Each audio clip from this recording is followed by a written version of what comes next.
Hey there, and welcome. I'm Anna Hartman, and this is Unreal Results, a podcast where I help you get better outcomes and gain the confidence that you can help anyone, even the most complex cases. Join me as I teach about the influence of the visceral organs in the nervous system on movement, pain, and injuries, all while shifting the paradigm of what whole body assessment and treatment really looks like. I'm glad you're here. Let's dive in. Hello, and welcome to another episode of the Unreal Results podcast. Welcome back. My desk is a mess, trying to fit the computer and this microphone all in the space. Challenging. Here we are. I've been home now for 2 weeks. It's been glorious. It's going by way too fast because I'm only home for another 2 weeks and then hit the road again. But sheesh, the weather's been great. First day of spring today.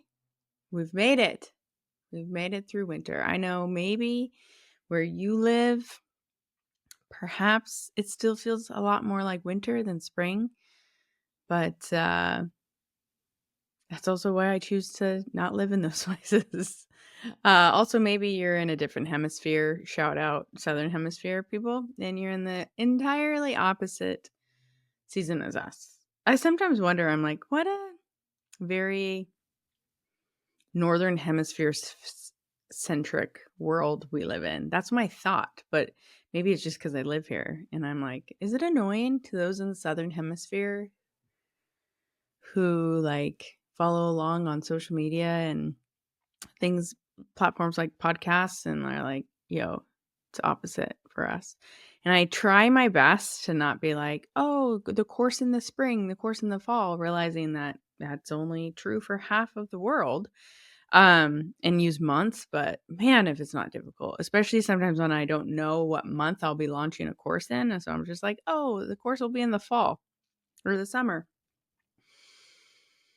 So yeah, I'm always curious, thoughtful, what my Southern Hemisphere friends, what thoughts go through their mind when they hear things like that.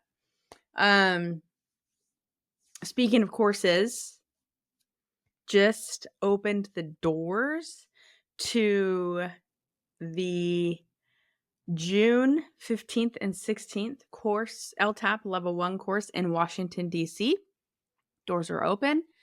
I expect it to be full because there's been a big interest in having a course in Washington, D.C., and on the East Coast in general. So I just announced it only really on social media and on to my wait list on yesterday. And already 4 spots are taken. So we'll see. Obviously, it's only 3 months away, so apologize for the short notice. It is actually the first time I'm doing a course in the summer. I normally just do one. See, here I go with the seasons again. I normally do one in the first quarter of the year and the last quarter of the year. But due to popular demand of this first quarter of the year course, I've added an additional course. So the LTAP Level 1 in-person course will be offered 3 times this year. So in April in Phoenix, it is sold out. I had to actually open up extra spots for a couple people. So it's like oversold. And then June in Washington, D.C. And then November, we'll be back in San Diego. So yeah, it's super exciting. I'm glad that I'm so happy to be doing a third course. I love the in-person. In-person is like perfect. What I love about the in-person course though is that there is a hybrid component. There is some online learning that you do prior to coming to the course.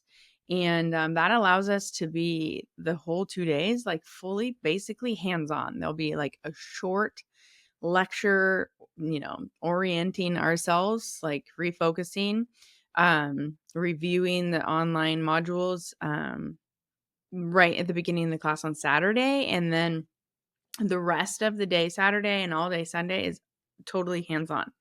So it's a super practical course with the goal of being, when you get back to your clinic or professional setting on Monday, you are like ready to go in real time with your clients and feel confident that you're going to like do it right and get good results. So, really excited about that.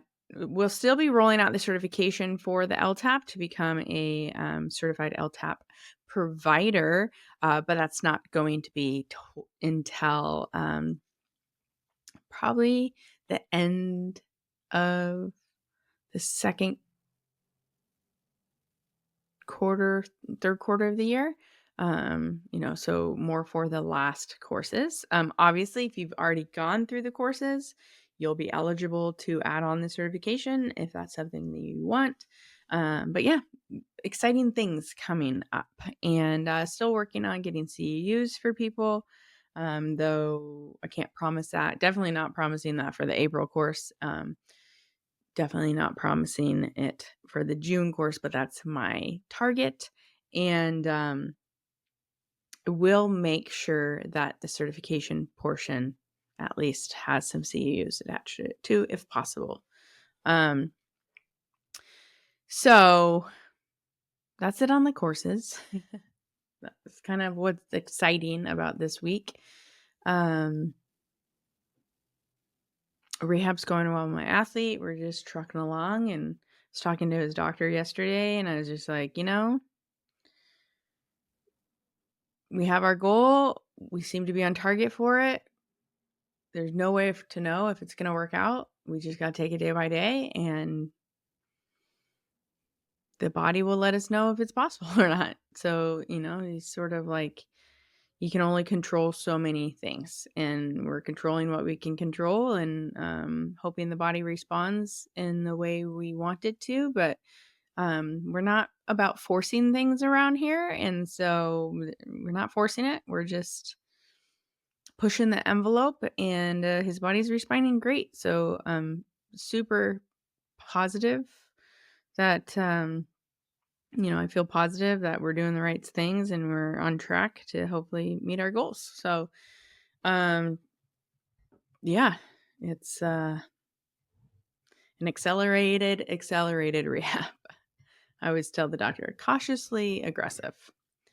So with that said, I was at a track meet this past weekend, and shout out Naval Academy track and field team. Was watching them compete at the Point Loma Nazarene University track meet here in San Diego. And first of all, also shout out Point Loma for literally the best track views in America. It sits right on the top of Point Loma, which is like the piece of land that separates San Diego Bay from the ocean and Mission Bay. And so it's right on a natural preserve called Sunset Cliffs. And so it's right on the ocean. It's absolutely beautiful. Their track and their baseball field are right there. And wow, what a lucky school to run and play sports for, and just to attend. Undergrads, they all live on campus. They've literally got the best housing for a college ever. So yeah, it was great to be at track meet. Beautiful day. There's nothing better sometimes than sitting at a track meet on a beautiful day. Top that off with a view of the ocean. Like, not arguing with that. As a great day. It was cool to see competition, and yeah. Anyways, when I was there, one of the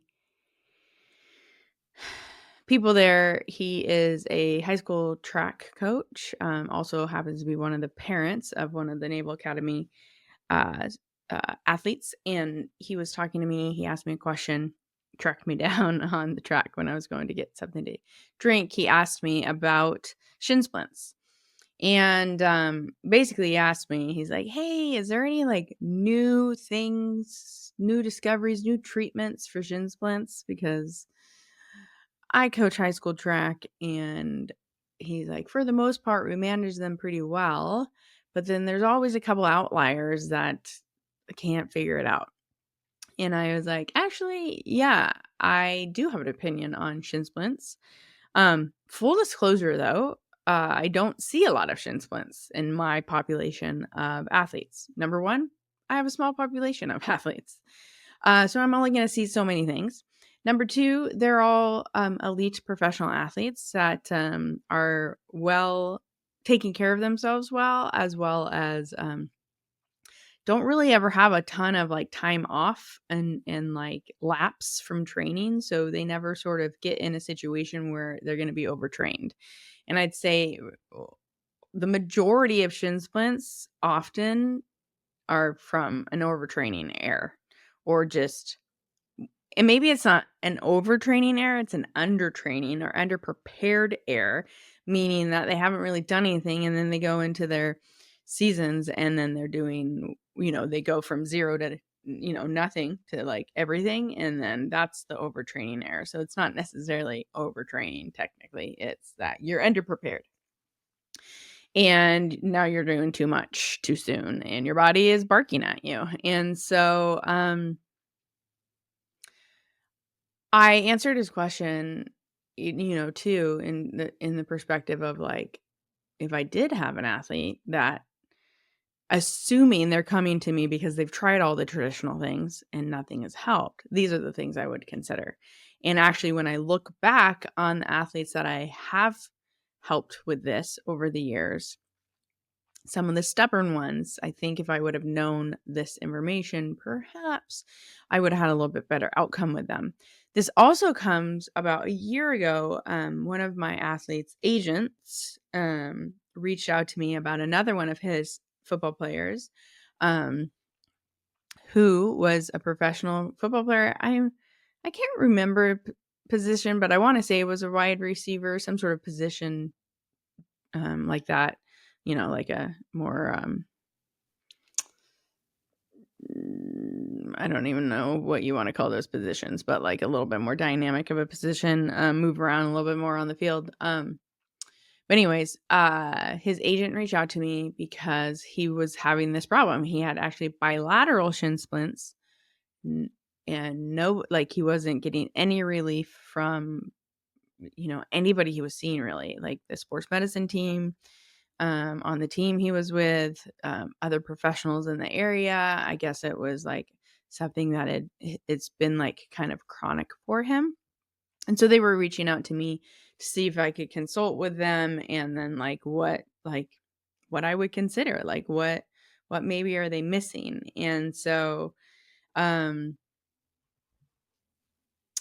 this is also so that when I got the question on the track meet this weekend, I was like, actually, yeah, I just answered this question for someone not too long ago. And I do have a lot of thoughts on shin splints and let me share them with you. So shout out that coach. Thank you for the question. Reminded me that this would be a great episode of our podcast. So that's what we're doing today. We're talking about shin splints and makes sense. We talked about plantar fasciitis last week. So we're just moving up the leg from the plantar fascia into shin splints. And as usual, I have like this like brainstorm piece of paper to the side of me that I like write down all my thoughts, like just how my brain works. And so let's dive in. So I already talked about one of the primary things with shin splints: overtraining or underprepared, leading into a situation like overtraining. Part of that too, in addition, especially for some of my athletes, especially for the track athletes, hate to like point fingers, but a lot of them are underfed. And from a nutritional standpoint, maybe you're not getting all their nutritional needs met, which in general, when you're not getting your nutritional needs met as an athlete, you're going to be more susceptible to a couple things. One, soft tissue injuries and pain. And then two, stress fractures and bone density type issues. especially then too when you look at females and adding all the hormonal things, you know, with excessive exercise and under fueled athletes. So that's, that's always kind of like a possibility of shin splints, that it's actually a stress fracture to the tibia. That is something to rule out. And then looking back to, like, if it is a stress fracture, looking at nutrition, are they getting enough calories, protein, vitamins, and minerals to support healthy bones and healthy soft tissue?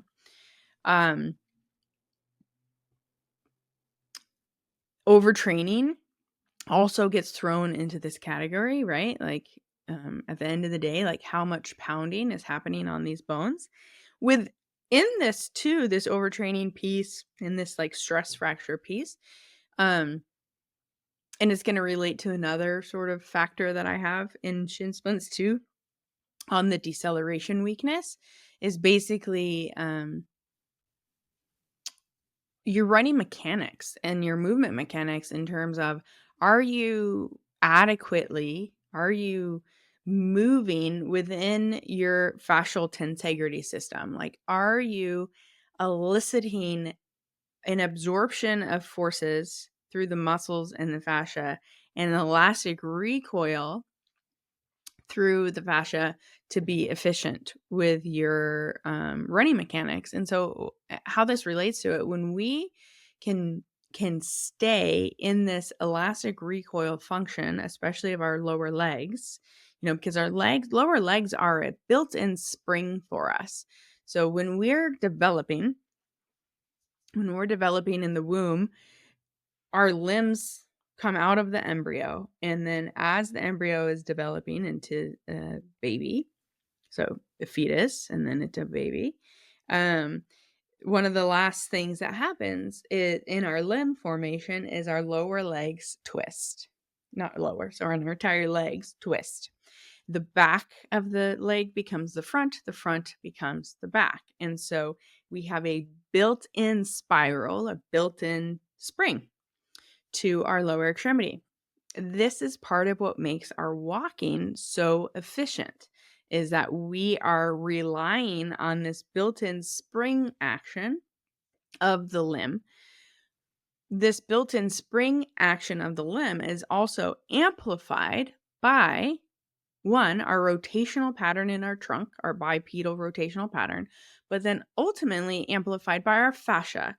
The quality that fascia has is this elastic recoil function that is able to store energy and release energy within the tissues, which then costs us very little from an economical standpoint of creating a muscular contraction to move the body, to locomote. So locomotion is actually a very low cost movement pattern because of this stored potential kinetic energy sort of thing, right? So there is a certain cadence of movement that will target these tissues more than others. So we are actually more efficient, not so much even at walking. I mean, walking is efficient, but we are most efficient at this elastic recoil thing at a running cadence of 175 to 185 beats per minute. And so oftentimes, if I want to decrease the impact on joints and bones, I want to make sure that a lot of my training is in this 175 to 185 beats per minute. When I'm training in that cadence, I have less impact into the joints and the bones and more into the fascia and the soft tissues. So for someone who is feeling, when they run, a lot of like bone pain or joint pain, it's helpful to kind of like look like, what is their cadence? And the cadence is interesting because as you clean up someone's running mechanics and get them to be striking on the area of their foot that is like better, more efficient, mechanically efficient to strike at, which is right behind the mat heads, right behind the forefoot, not on the heels. It actually sort of naturally puts you in this quicker cadence. And so this too, why sometimes doing a lot of barefoot running work or barefoot movement stuff can be helpful in these scenarios. I think oftentimes people look at barefoot movement as a way to strengthen the foot, which can be possible, but when you're actually doing running, it is a way to force us to that better foot strike position, because a really painful thing is when you're barefoot to land on your heel, because there's not a whole lot of cushion there, and so it hurts. And so this is an example of you change the environment and it changes the movement pattern. You take the shoes off, you create a little pain scenario, and the body will avoid it. The body avoids it by getting more up on top of yourselves and striking at that more flatter foot, sort of right behind the forefoot contact. So that's something to consider, is like it, especially in the case of the person that's having a stress reaction that's creating the shin splint pain, or you're suspecting they're on the spectrum, like they're on the path to that, is like looking at their cadence, looking at their mechanics from that standpoint. Now, another thing to consider is, well, and I guess we'll talk about it because I kind of already led into it with the foot thing. So another like standard approach to shin splints is the assumption that the person's foot stability is lacking or their foot is weak. And so people prescribe a lot of foot and ankle exercises for these people, which is not sometimes wrong. Sometimes it can be, again, like a lack of stiffness in the foot, a lack of, and stiffness, I mean like fascial and muscular stiffness, providing this like spring-like action, not stiffness as in like limited mobility in the joints. And so, some foot strengthening can be helpful to support that. This is also sometimes when it's counterintuitive to do a lot of barefoot stuff, because sometimes a lot of barefoot stuff is like too much of a load and it actually makes things worse. And so it's always a happy medium when you take your shoes off to do barefoot exercises. Just because your shoes are off and you're barefoot doesn't make the exercise a foot strengthening exercise. It makes it a barefoot exercise.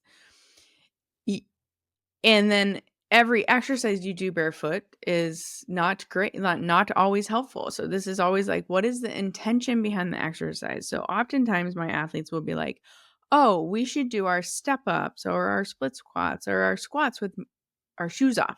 So then not only are we getting the leg strength out of our exercise, but we're getting foot stability, foot strength too. And I'm like, that's it. It doesn't work that easy, and something's got to give, right? Like, you are only as strong as your weakest link. You're only as strong as your weakest link. So if your intention with the exercise is foot strength, then sure, take your shoe off, go barefoot, pay attention to how your foot is moving, and like really work on the intrinsic connection of the foot to the leg to the pelvis. Now, that means in order to do that, you might have to drop the load down or decrease the difficulty of the split squat, squat, or step up. So that means now that split squat, squat, or step up that you thought was killing two birds with one stone, right? Like doing leg strength and foot strength, is now just a foot strength exercise, not so helpful on the leg strength thing. And so you have to decide when it's appropriate to help your foot out and meet it where it's at, and then strengthen your leg, right? If you had nothing but time on your side from a training preparation standpoint, yes, of course you would do both at once, because eventually your foot gets strong and then you can load the movement and get the leg strong. But most of the people that I work with, most of the athletes I work with, they have a timeline. They have a very distinct start of the season that they need to be ready for. And if we dick around and do everything barefoot, then I'm leaving a ton of strength opportunities on the ground, on the table. And so it's like, is that really the best way to strengthen the feet? Probably not. I should just insert exercises into their program that are going to help strengthen the foot and are just foot focused. Can they be barefoot? Yes. Should they be barefoot? Yes. Always? No. Can you strengthen the foot with shoes on? Yeah. But taking shoes off, what it actually does, well, the more important, powerful component of it is there's an opportunity to improve sensory information to the foot. And I've talked about this in many podcasts, and I have a whole blog post on it. So, Joe, let's make sure to link those. I think it's the Rest Posture podcast and then the Revitalize Your Soul blog post. And also, I just talked about it last week on the podcast, so the plantar fasciitis podcast. Let's link that. Improving sensory information to the bottom of your foot. Improving sensory information, period, is going to improve your motor output in your foot, in the leg, in your movement, all of it. And so the benefit of doing some barefoot work for someone that's having shin splints is actually the sensory thing. More, I would argue, more than the strengthening thing. You get an improvement often of strength and postural dynamic alignment of the foot, but it is the body organizing itself differently based on the sensory information. And so if you're including barefoot training in your training or rehab for these athletes with shin splints, I would encourage the barefoot part to go find surfaces that are interesting for the foot. So not the carpet, not the hardwood floor of the clinic, not the concrete of the clinic, not the concrete of outside, something more interesting. The track, that's a little interesting. It's textured. The grass, super interesting. Plus you get the added benefit of grounding or earthing, to refill our electrons in our body, like literally recharge our battery, and rehydrate our fascia. And then also the sand at a track is great, right? Just walking in the sand pit. Yeah. Is it harder? Yes, because the earth is now moving. And so you don't have the elastic recoil properties as well, right? Because the surface is softer. And so your muscles have to do more work to create locomotion. So that's strengthening, but also that sand is a little bit more interesting. If there's rocks around the area, that is wonderful, as long as it's not painful, right? Anything, any surface that creates an interesting environment for the foot to touch and feel is going to be helpful. Even using our hands to touch and feel our feet, or different type of tools like a spiky soft massage ball, or a corrugated mat, or a plastic rock mat. Like there's many like artificial tools that we can use too to give the foot an interesting thing to feel. But the key is that it has to be comfortable and not painful. So, and with that sense, if there is some weakness in the foot, which there often is, just being barefoot is not going to strengthen it. It needs to be targeted exercises specific to what they're working on. So one of my athletes, like very targeted, we're working very specifically on his posterior tibialis. It was sort of like the weakest link of everything. So we're doing very specific posterior tibialis based calf exercises. Another one that is like chronically weak in people is the soleus. And I talked about this on, Joe will link this episode too. The soleus, I talked about it twice. One, on the podcast, I talk about my experience with exertional compartment syndrome. And then also on the podcast about the soleus, which is called the peripheral heart. So that is another muscle that needs to be targeted quite a bit. And we're going to talk about that in a second separately, because it has to do with a couple other things in relationship to shin splints too. But yeah, by all means, strengthen the foot, but do it with intention and do it with specificity. Don't just generalize any barefoot work being foot strengthening and like call it good, right? Like that's not how it works. And then also recognize that if there is a true weakness, then a lot of what the athlete needs in their day is support around that. You meet the body where it is. As you're gaining strength, you also probably would want to consider maybe an arch tape or an arch support, or at least wearing shoes with a lot more of the higher dynamic loaded stuff. Because again, just barefoot doesn't make it a foot exercise. Sometimes barefoot makes it the worst thing, counterproductive to a foot exercise. It actually makes things worse. So not going into this blindly is really helpful. So those are helpful things when it comes to like the foot stability of the shin splint. Now, another thing that's really common, or like traditionally thought of with shin splints is, again, it kind of depends on what side the shin splints are on, but it can be both.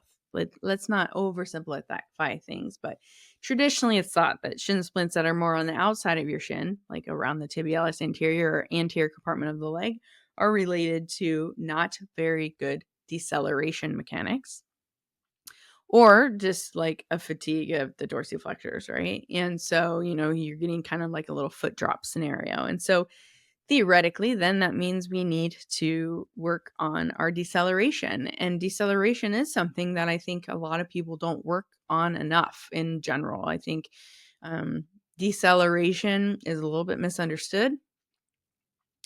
I think one of the main things that's misunderstood about it is the role that the soleus plays in deceleration and in controlling the anterior tibial translation. Most people think that strengthening the soleus is just like a bent knee calf exercise, and it is, but also just as powerful of a stimulus to the soleus is a straight leg calf exercise.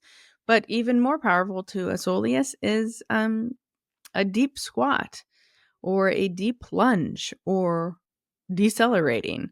And so I actually think a lot of the things that we can do for soleus, besides just the traditional strengthening, like as a calf raise, which is helpful. I'm not saying to take those out. I'm actually probably saying to do more of them. But to let go of the thought process that the only way to target the soleus is seated calf raises or bent knee calf raises. It's just as active in straight leg calf raises. So calf raises in general and any variation are going to be very helpful for the soleus. But also making sure you're doing stuff that are introducing anterior translation of the tibia.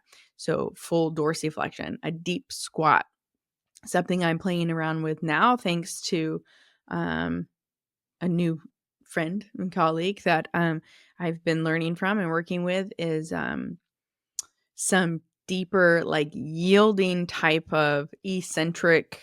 I don't love the term eccentric loading because it's more than that, but it's like oscillating or yielding exercises into deeper ranges of motion that occur when we're needing to do plyometrics or to decelerate. And not just doing like drop squats and not just doing like falling lunges into these deceleration patterns, but going deep into the pattern and oscillating. So the coach I'm learning this from is Matt McInnes Watson. He's I think on Instagram. Joe will link it on Instagram. It's at McInnes Watson. His company is Plus Plyos, and his yielding series is like so good for this. Like I'm adding it in for my own body, but also for my athletes too. And I think it's just going to be so helpful for that soleus strength in particularly, among other things. And then it's like, also you can't separate out the muscles like that. So like as we're stimulating the soleus in those deep squat or deep split squat positions, like we're also getting the quads, we're also getting the hamstrings, we're also getting the rest of the lower leg muscles. So it's like everything, right? But the way I'm seeing it is like, oh, this is such a great opportunity to strengthen the soleus in the range of motion that the soleus, or not the range of motion, but in the function that that the soleus is like really built for, but underutilized or understood. If I can say under twice, I don't know. But anyways, the yielding series I think is going to be like super great for that. As a preparatory too to everything, movement, plyometrics, strength training, like all of it, just getting like things like working on that dynamic deceleration relationship to gravity. So that is a big part of it too. In my opinion, we should do more of those and throw out Nordics. That's probably a whole nother podcast, but I hate Nordics. I think they're the worst thing to happen to my athletes. So like, again, a little bit more intentional ways of working on the mechanics of movement.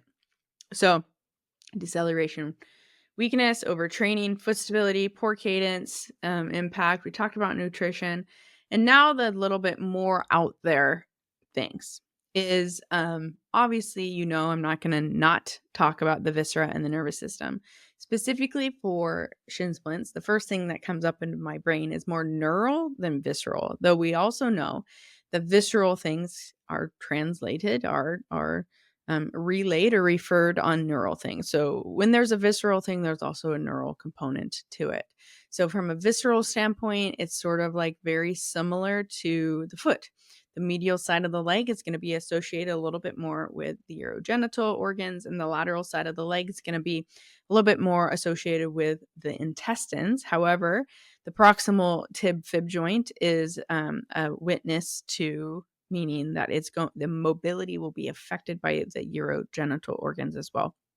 So big urogenital organ connection here. So that's going to be like all the pelvic bowl organs, and as well as the kidneys, which Joe, another link, the kidney episode, I talk all about how the kidneys are intrinsically embedded in our movement and our locomotion because of their location and relationship embryologically. So can't discount making sure there's not some sort of visceral referral causing some of these symptoms. And then the neural piece is going to be twofold. There's going to be a central nervous system possibility, as well as a peripheral nervous system entrapment type of scenario. So this peripheral nervous system entrapment also ultimately, and this is sort of like what I landed on with the coach, is like, I think a lot of the difficult cases of shin splints that are like not figure outable, I think are going to be in this category. And a lot of them, I think of those people in that category, I think probably a high percentage of them are probably going to be undiagnosed exertional compartment syndrome. Maybe I'm biased because I feel this in my own body, but I've seen it in so many athletes, even my elite athletes who, are just used to like having pain everywhere in their body, and they don't necessarily like call it something. Like for someone that doesn't have that like above the neck ability to just like shut information off in their body, they would probably be like, my shins hurt, my legs hurt, and be diagnosed with shin splints. But exertional compartment syndrome, I think, is very common and misdiagnosed because it's hard to diagnose. And it's also like people are like, what are we supposed to do to treat it besides a fasciectomy, right? Like a surgical thing. And so it becomes like a vascular or neurovascular entrapment type of syndrome. And so one of the things like to think about, like the chronicity of the shin splints. So in terms of like, what is the pattern of them? Does their shins hurt all the time, or they're good until they start moving, and then they, after a certain time, now their shins start hurting, and then it gets worse and worse through practice? How long does it take for it to feel better? How much rest does it take to like drop in baseline? If there is a reduction of pain with rest, like I would be suspicious of it.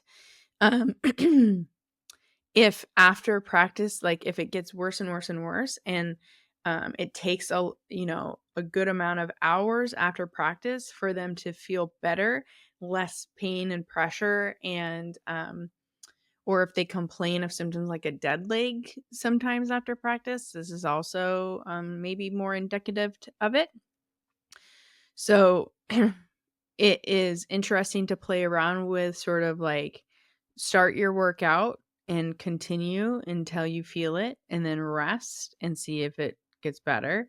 On that rest period, maybe add in some soleus exercises, which seems a little counterintuitive, but the soleus, which if you go back to that old podcast, the peripheral heart, you'll understand that the soleus's job too, besides controlling anterior translation of the tibia, is it's called the peripheral heart because there is an actual venous plexus within the soleus itself that helps pump our blood and our fluid back up towards our heart. And so sometimes if we have a soleus weakness, that pump action is very not optimized. And so we have a little bit more tendency towards fluid getting stuck in our compartments. And there's not a whole lot of space within the compartments of the lower leg. And so when there is extra fluid in the area, it starts to strangle the neurovascular supply there, and it can be extremely painful. Not to mention also make things look like from a strength standpoint, you're weak because of that decreased neural flow in the nerves to the muscles, right? And so it can look like foot weakness, but it's from a nerve entrapment. So the other things that can be helpful for this, besides the rest and the soleus, that's kind of almost also to kind of diagnose it. I already said strengthening the soleus, but also doing the swelling reduction protocol. So, Joe will link that episode too. Probably the original one. There's three swelling podcasts over the life of the podcast, but in general, supporting all of the main areas of the body that relate to our fluid flow, our vascular and lymphatic flow can be really helpful for this type of thing, as well as possibly wearing compression socks during your training or after training to help that pump-like mechanism, like get the fluid out of your legs and prevent the fluid from being stagnant there. And then I used to have a favorite compression sock, but I don't really anymore. So really, you just gotta buy a few and see which ones you like the best. But usually they're called over-the-calf OTC recovery compression socks. And there's different pressure gradients. So I like a higher pressure, but I also have a tendency towards compartment syndrome. So, take that as it may. Then the other one that actually has been huge for me, and some other people I've shared it with, but sometimes when we have a chronic fluid balance problem, it is, again, going back to the nutritional piece. Like, what's our mineral status? Like, I drank a lot of water, but I didn't put a lot of electrolytes in it. And so I wasn't really like holding on to the water. My fluid balances were really messed up. When I started adding in potassium to my life about a year ago, now it's been a year, so many things in my body felt better, but 100% the swelling in my legs went away. And as that has gone away consistently, and I've added in some soleus strengthening, but honestly not a ton, my exertional compartment syndrome symptoms have gotten way better. And so I can't stress enough, especially for athletes who are sweating quite a bit, but then also because chronic stress depletes our minerals too. So it's not just sweating, it's chronic stress that depletes our minerals. So perhaps with intention and clinicalness, right? Meaning you're paying attention to how you feel as you add in some of these things, adding in electrolytes like potassium, like magnesium, like sodium, and seeing if that sort of helps things too, that is a good indication. So one of the things that I always consider that there might be a type of compartment syndrome going on is if people are getting lines from their socks or their pants. If you have lines on your legs, indents, no matter how deep they are from socks or tights, pants, then you need to be suspicious that you might have a fluid flow issue. Something's getting entrapped somewhere in the 5 key spots, like thoracic duct, sternochyli, anterior hips, adductor canal, tib fib joint, peripheral heart, the soleus area, or you have a fluid imbalance from a mineral like kidney standpoint. And do you see the overlap of all this, right? What did I say the visceral piece could be? Urogenital, kidneys.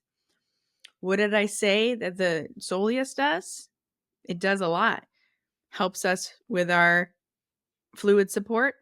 It helps with deceleration, anterior tibial translation. It helps with foot strength and stability. You see how there's overlap in a lot of these things. So I think this could, for some people, be like multifactorial. Anyways, so a little bit too about that's all I have to say about the neurovascular entrapment piece from a fluid standpoint. But then there's a neural entrapment piece from a just like straight up peripheral or central nervous system entrapment standpoint. So central nervous system, especially sometimes I think this with bilateral symptoms, could be a disc herniation or stenosis compressing a nerve root.